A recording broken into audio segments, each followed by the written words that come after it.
Hello everyone, I'm Lalit, and in this video I'm going to be explaining algebraic identities with geometrical representation.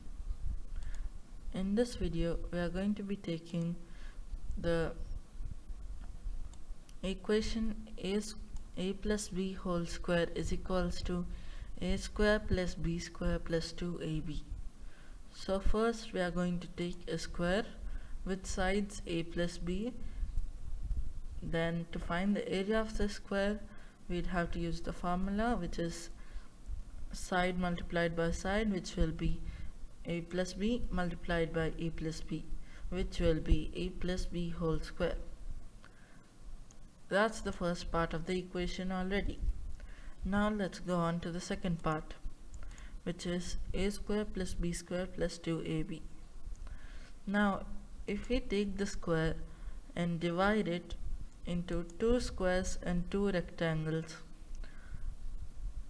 according to our measurements, then we will get a square with side a, which is a square, and then a rectangle with b and a as its sides, and another rectangle with b and a as its sides, and a square with b as its side.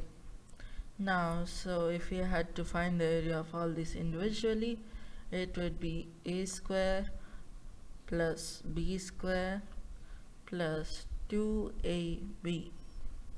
As you can see, that's the second part of our formula, and there it is.